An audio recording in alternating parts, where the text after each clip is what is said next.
Napakabait nila, papritaste guys. Ngayon guys, andito kami ngayon sa bilihan ng mga bags, which is yung parang kinakain din natin sa Korea. Beef siya na merong chili sauce na. Yan po ay merong design na Golden Dragon.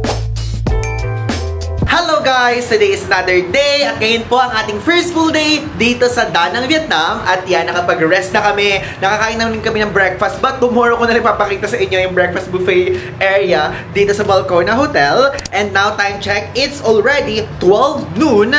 And ngayon, pupunta po tayo sa mga iba't ibang sikat na tourist spot dito sa Da Nang. Okay, dito sa mismong city center. At ngayon, simulan na muna natin sa coffee shop dahil tulad ng sinabi ko sa previous vlog, yung ate ko mahilig sa kape. At parang advantage din sa akin yun kasi makakabisit tayo ng coffee shop and at the same time may vlog natin para maipakita natin sa inyo. And kasi diba dito kasi sa Vietnam, sa mga first time pong nanonood ng Vietnam vlogs dyan, sikat na sikat po ang kape dito. At ako po ay acidic person.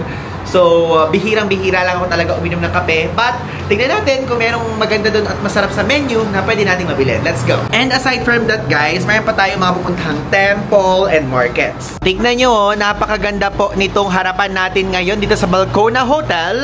Tapat na tapat ang beach. At if ever, kung hindi nyo pa napapanood ang hotel review natin dito, panoorin nyo po yung episode 1. So, we're finally here sa first coffee shop na pupuntahan natin ngayong araw. So, ito po ang 43 Factory. Ayan, makikita nyo. And alam nyo, napakasikat nito. And tinignan ko din siya sa Google Maps. Napakadaming magagandang reviews kasi high quality daw yung mga coffee na ginagamit dito. Gusto ko lang i-share sa inyo na dun po sa side na yung hotel natin. Kaya walking distance lang siya papunta dito.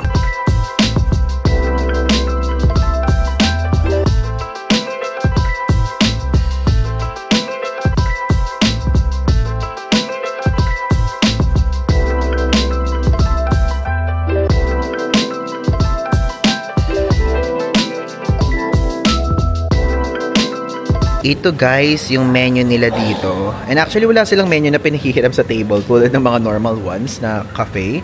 So dito, napaka high quality ng mga coffee nila dito, ng mga coffee na ginagamit. Like yung mismong coffee. So ito po, ito yung pinaka high quality daw nila, which is sa Peru siya galing.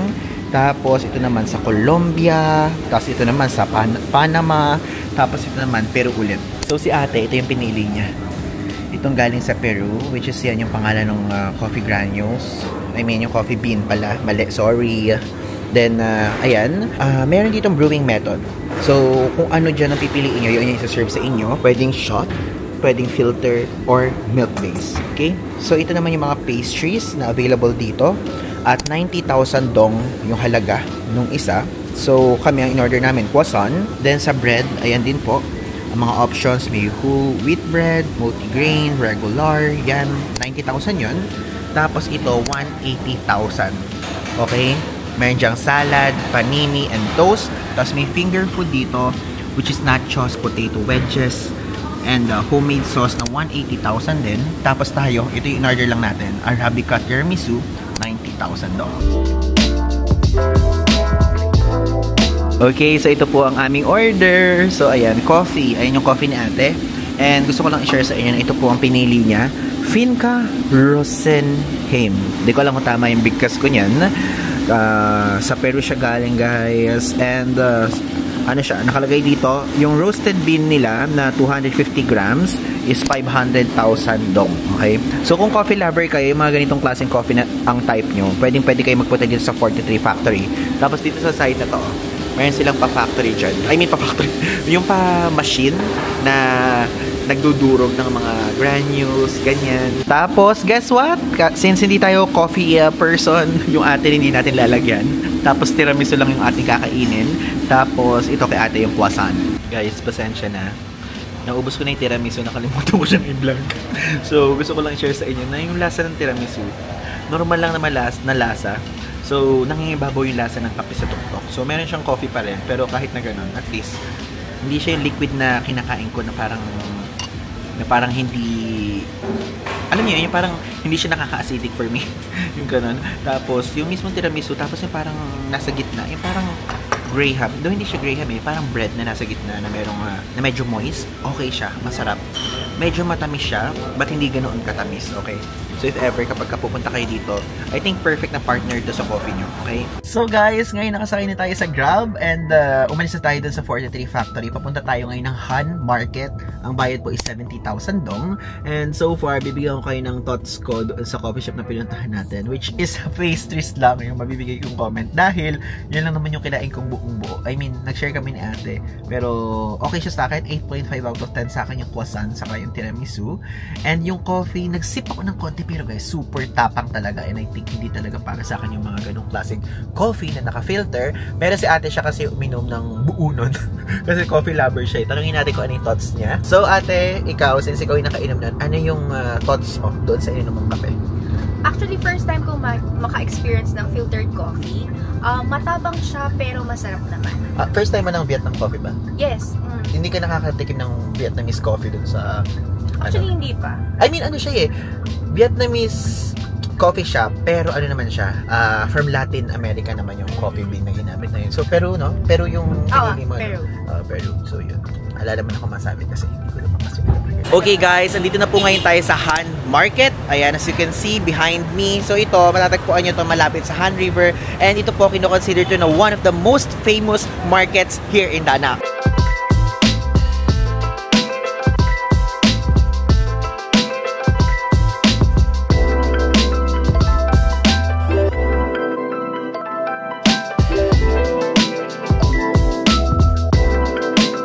If ever guys, kung naghahanap po kayo ng pasalubong, pwede kayong bumili dito. Napakadaming choices at mura lang din. Pero syempre, tulad sa mga ibang shops, tulad na doon sa mismong pinuntahan natin sa Ho Chi Minh, is dito po, normal naman dito na makipag-negotiate. Pwede kayong tumawad, ganyan. Basta fair naman for both parties. It's cute. Sakto lang dito sa loob hindi guys ganoon kainit.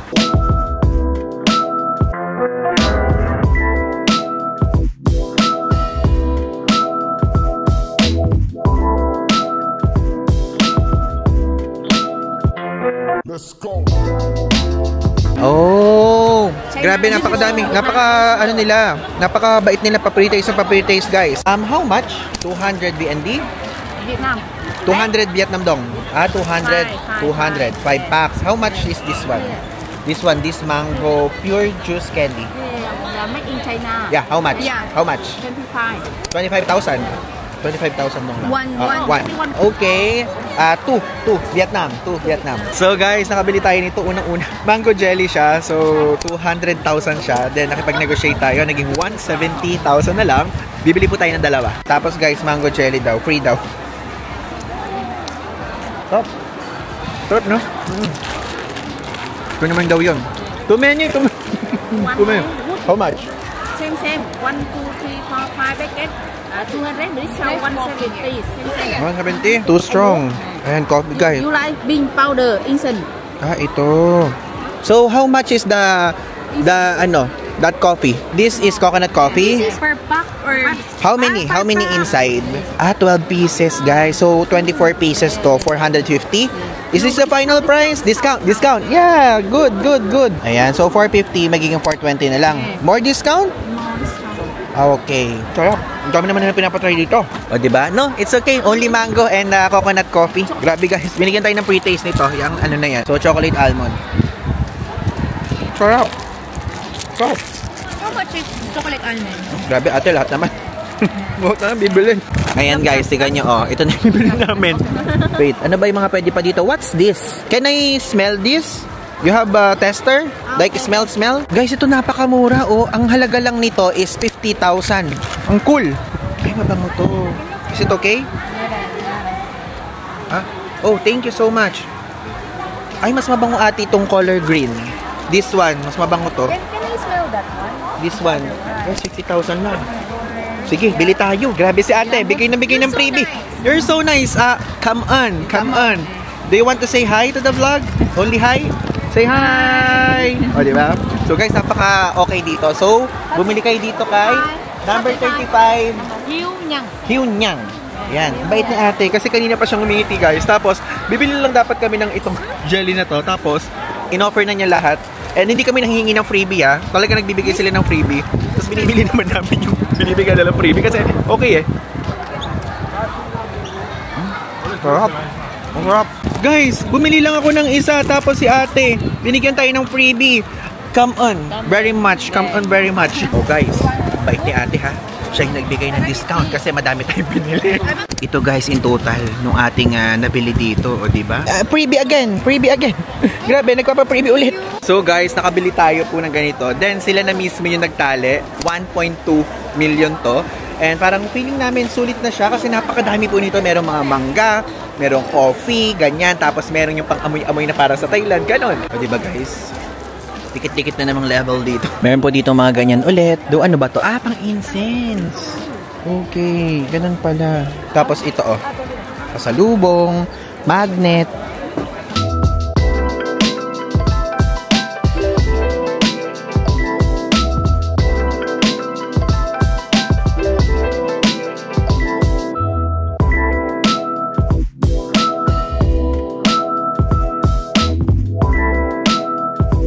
So, ngayon po, papanik na po tayo. I mean, nakakita tayo sa second floor kasi itong shop na to, itong market na to ay 2 floors po siya. Sa taas po mga ready-to-wear items, ganyan, mga damit, mga tsinelas. Let's go.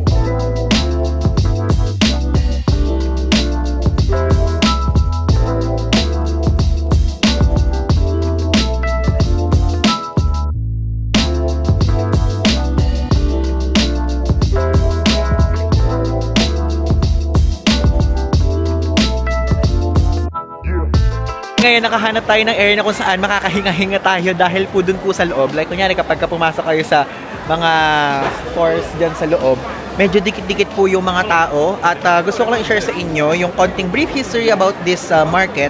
Itong Han Market po, noong French colonial era, nagsiserve po to as key trading hub. Okay? Tapos, doon naman, makakabili naman kayo dyan ng mga coffee, mga mango jelly, tapos mga peanuts, ganyan. Tapos, if ever kung gusto niyo ng mga parang inhaler, meron dyan. Okay? Nakalabas na po tayo sa Han Market. And dito sa bandang labas, makakakita kayo dito ng mga bags. Ayan. Tapos, gusto ko lang din pong i-share sa inyo na sa medyo dulong part ng vlog na to, tayo po ay magkukluk tour kasi alam niyo naman, mahilig tayo sa street food tour, ganyan, sa Vietnamese street food tour. Eh si ate, since first time niya dito, papatry natin yan, okay? So, nag-book tayo na merong Audai na driver tayong kasama na nakaganong suot, I mean. And mura lang siya, guys. Ngayon, guys, andito kami ngayon sa bilihan ng mga bags. Like, ano ba to? Basta hindi ko alam kung ano yung material na gamit, guys, dito. Pero yung parang tahi-tahi na ganyan. I mean, yung hinand made. So, ito, yan yung nagustuhan ni ate. Ate, magkano daw yan?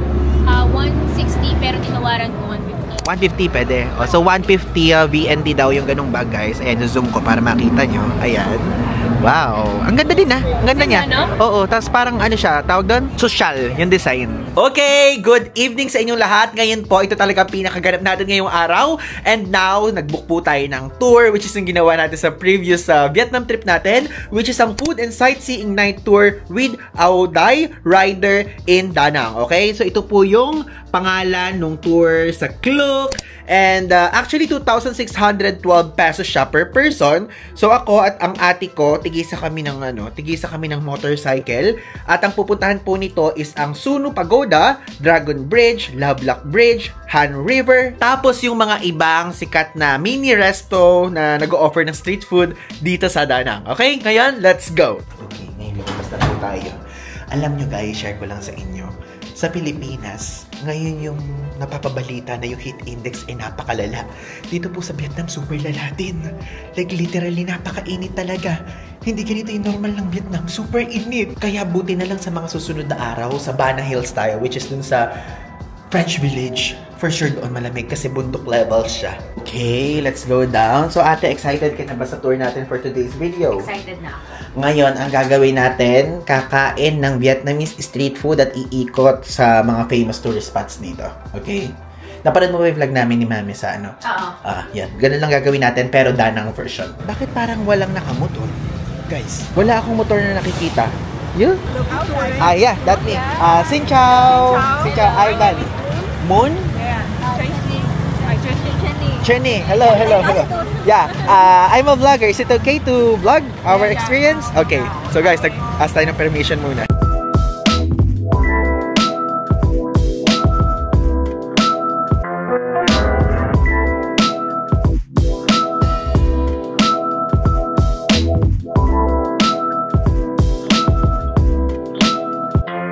nandito na ngayon tayo sa ating first stop. Medyo malayo siya doon sa hotel area natin. Like parang medyo 15 minutes kaming bumiyahe. And gusto ko lang i-share sa inyo na ang first stop po natin, magta-try tayo ng fish cake noodles. Okay?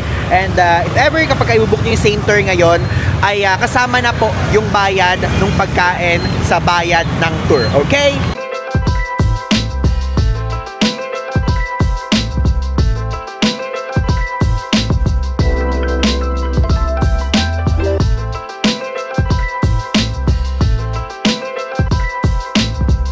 Ito na guys, kakainin na natin at ngayon i-explain ko sa inyo kung ano yung nilalaman ng food na to. In-explain sa atin ni Moon na ito daw ay yung broth daw niya ay pinaghalong parang pumpkin, dried seafood, ganyan. Tapos ito daw guys ay fish cake, which is yung parang kinakain din natin sa Korea. Tapos where is the crab cake? This one? Crab cake? Oh, ito yung crab cake guys. First time makatikim ng crab cake. We call it is Zeoua. What? So hard. And don't worry kapag kunyari kakain kayo dito, ay meron na rin naman silang pagkain guys. Kasama na yan. Included na rin. Kaya hindi lang tayo yung kakain. And lahat na kasama na. Ultimo yung gasolina, lahat.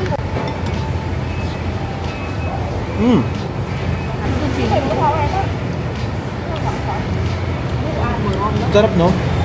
Sarap. Ano nalalakahan mo? Lagyan po kasi ng sili. Tumangkang. Pero masarap. Pero alam nyo guys, ang na-expect ko, yung parang fish cake niya, yung parang natural nating nakakain. Pero alam nyo, malayo ang lasa niya doon sa natitikman natin sa Korea. Kakaiba. Mas masarap. Masarap is delicious. Masarap, delicious in Philippines. Masarap. Yeah. Ito naman crab cake. Parang siyang durug-durug na patty. No? Parang ganun yung texture niya. Tapos noodles. Grabe. Kapag ka po kayo magtutour kayo ng ganito, wag na kayo kakain at wag na kayo mag-dinner. Ito na yon. This one? Yeah, It's okay? you can add some vegetable. And spicy chili sauce. I will use hand or... Yeah, you use the hand. hand only. Yeah. Guys, hand lang daw ang gagamitin dito.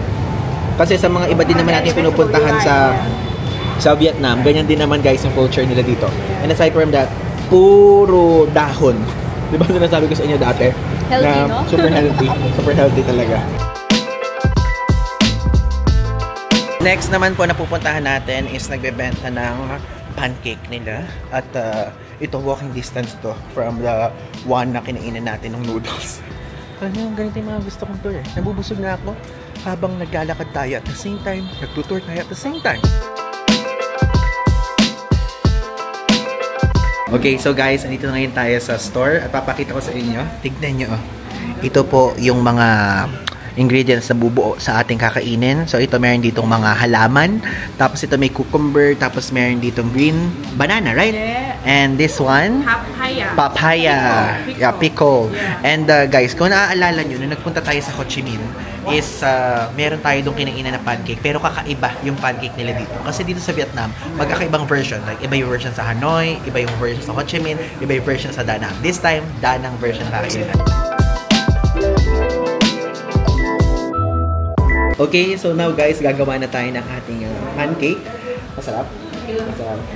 So now, gusto ko i-share sa inyo na meron sa ating binigay na parang, what's this again? Sorry? Rice paper. Rice paper. Yeah. And we will put this one. Yeah. Then we will open it. Guys, gusto ko lang i-share sa inyo na before you enter here, maghuhugas ng kamay. At kapag ka naghugas ng kamay, pwede na kayong magkamay dito. Kasi again, kultura sa kanila yon dito. So, magkamay na tayo kasi mas madali nating makukuha. So, bubuksan siya. Bubuksan siya ganyan. Then, pagbukas ay lalagyan natin ng papaya, right? Yeah, papaya. Papaya. Then, after na lalagyan natin ng banana. Ito, yung banana. Next na ilalagay natin cucumber. Next na ilalagay natin is vegetable. Kahit anong vegetable, madami kasi sila dito. So, ayan. Oh, di ba? Napakadami po. Sabi ko nga sa inyo, dito sa Vietnam, sikat na sikat po ang vegetable. Then, after this one, I will roll it now. Roll it. Kailangan daw ang pag-roll manipis para siksik tapos mabilis i-dip sa peanut sauce kasi sinasaw nila sa peanut sauce. You add some chili sauce. I will roll it like this. No. With rice paper. With rice paper. Yeah, that's it. Oh, like that. Po ang ating nagawa. Di ba? Para lang tayo gumawa ng lumpia. Tapos, ito kay ate guys, Meron ditong sili na kinakagat nila. Wala lang si ate mahilig sa sili. So siya, kumakain siya. Tayo, no chili for us. So, yan. Dip natin. Ayan, sarap oh. Tignan. Ayan!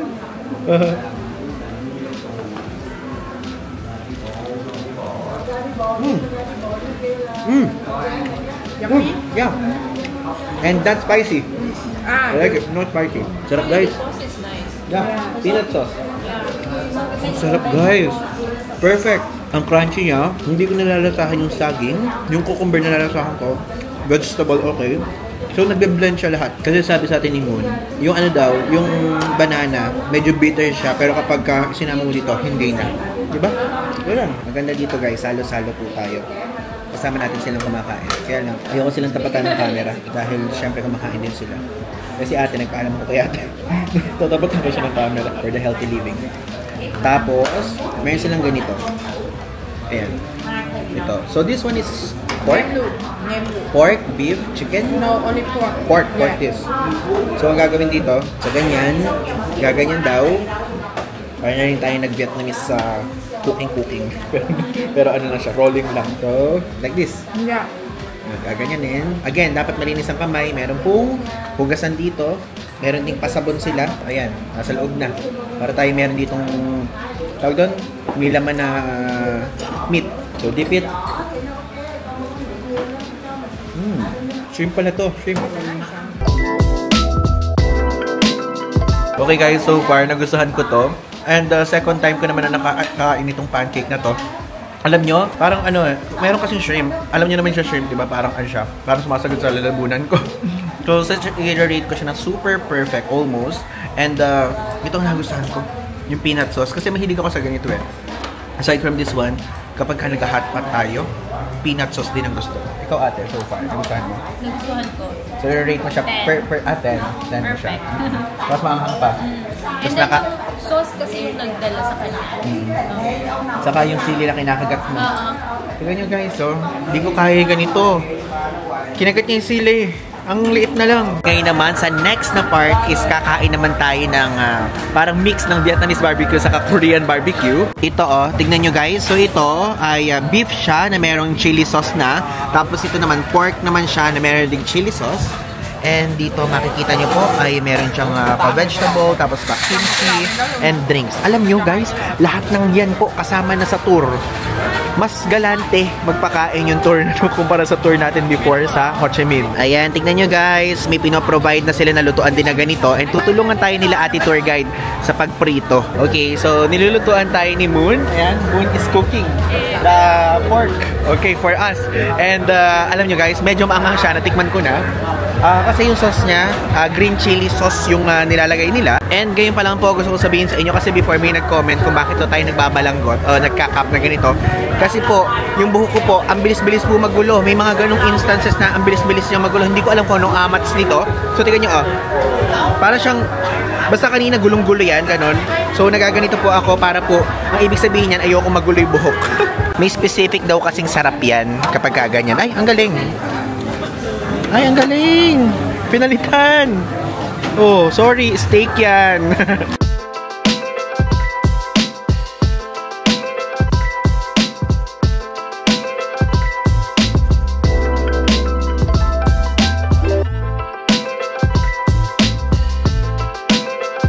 Okay guys, ngayon mag-cheers daw tayo in Vietnam style. Tuturuan tayo ni Min and... Mo. Hai Payo. Cheers! Okay, so tikman natin to. Beef naman to guys. Ang inat. Okay, tikman mo. Sa akin, pork. So ngayon, ano yung thoughts mo? Parang yung sagot siya lang sa atin. Parang sa atin sa Pilipinas. Pero iba yung timpla niya eh. Yung meat. Parang yung sauce ang different. Kakaiba. Para kay ate, same lang daw sa atin sa Pilipinas. Pero para sa akin, iba yung lasa guys ng mismo mga sauce. Ayun na, ganyan. Color green nga. Oh. Next up, tayo naman po ngayon ay nasa dessert shop. At kakain tayo dito ng famous na famous nilang coconut jelly. Ito yung dessert na sinasabi ko sa inyo guys. So coconut jelly siya, tapos may pa leche flan na ganyan. Tapos may pa milk and ice. So tikman na natin. Ang sarap guys. Para siyang, alam yung parang yung liquid sa halo-halo natin. Ganun yung lasa niya. May leche flan. Ang sarap. Ang sarap ng yung leche flan. Though hindi parang leche flan talaga sa atin yung lasa. Medyo hindi ganoon katamis. Tapos yung coconut jelly nila, parang gelatin naman sa atin guys. Ganon. Kala ko nung una parang lasa coconut, ganon. Pero parang gelatin. Super quick lang, tapos na tayo doon sa kinainin natin ng dessert. And so far, okay din siya for me. So, ang rating ko sa kanya ilalagay ko dito sa screen. At gusto ko lang din sabihin sa inyo na hindi siya ganoon katamis. Pero alam niyo yung meron tayong natikman sa Hanoi. And as far as I remember sa Ho Chi Minh din, parang mas gusto ko yun kumpara sa mga natikman natin dito. Pero masarap pa din ha, don't get me wrong again. Sinasabi ko lang yung preference ko. But okay pa din yun, matamis, na hindi ganong matamis, tapos parang gelatin, at yung leche flan nila hindi din ganong matamis. Now, pupunta naman tayo sa Dragon Bridge. Kumbaga guys, tapos na po ang ating kainan session.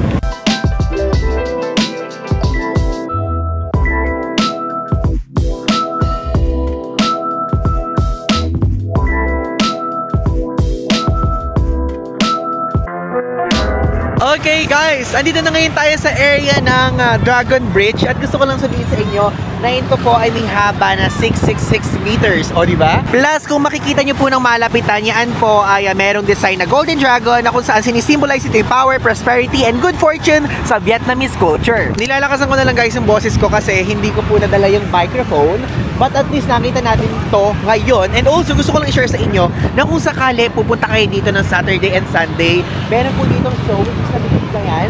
Meron dyan lumalabas ng Fire and Water show, ganun. Plus, ang maganda dito, ito po, nag-open po ito noong March 29, 2013 at sineselebrate po noon yung liberation ng Danang, Vietnam. Ay, sinabi din sa atin ni Moon na dito daw, kapag Friday, Saturday, and Sunday pala siya nagsha-show. And also, dito kayo sa side na to, lumayo kayo, huwag kayo guys gumuwi sa gawing-gawin na to. Kasi tulad ng sinasabi ko sa inyo, is di ba nga po, ay nagbubuga to ng tubig.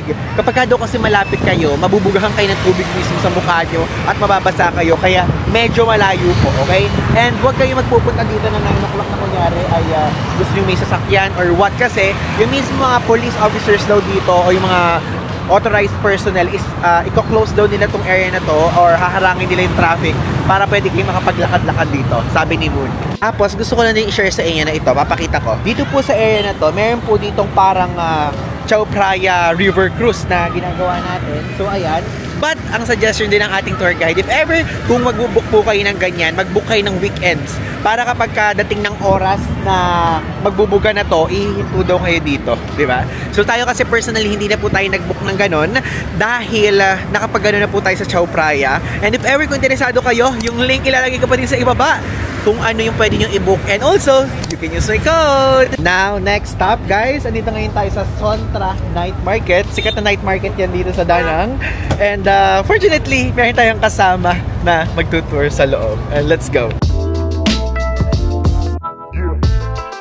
Kapag pupunta kayo dito, makakita kayo dito ng mga bilihan ng street foods, bilihan ng mga parang jelly na binili natin kanina sa Han Market na nakita nyo. So, pwede kayo dito makabili na baka mamaya mas mura pa dahil dito pwede kayo makipagtawaran din, ganyan. At alam nyo, may similarities yung binibenta sa Han Market tapos dito sa Night Market. Makakabili din kayo dito ng mga ready to wear na mga products. Tapos ito yung mga bag. Naalala nyo, bumili tayo din kanina sa Han Zipper ng ganyan. Yung mga white shirt po dito is 90,000 dong. Tapos ito Nike na damit, 75,000 dong. So now, since part 2 ng tour, titignan natin kung makakabalik tayo dito sa latter part ng Danang trip natin. Kasi syempre medyo fast-paced ngayon, di ba? Tapos sa mga susunod, pwede tayo mag-stop dito, tapos bumili, ganun. At least ang maganda dito, na-familiarize tayo. Kasi nakikita si ate sa mga pantulog dito, ganun.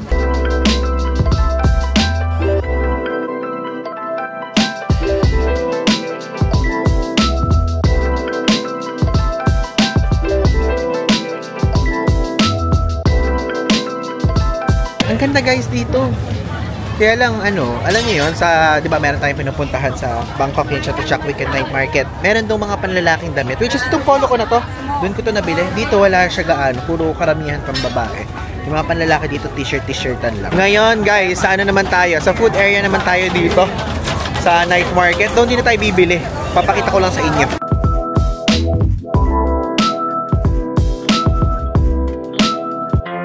Let's go. Na-observe ko guys, sikat dito yung lobster.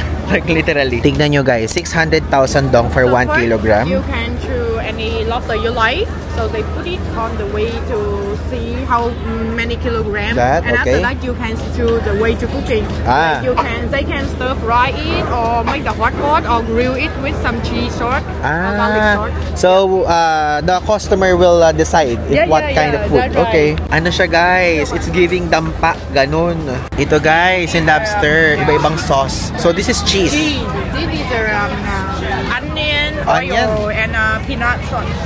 And this like satay sauce, spicy. Okay. This one like garlic. Garlic sauce. Garlic. Xin chào!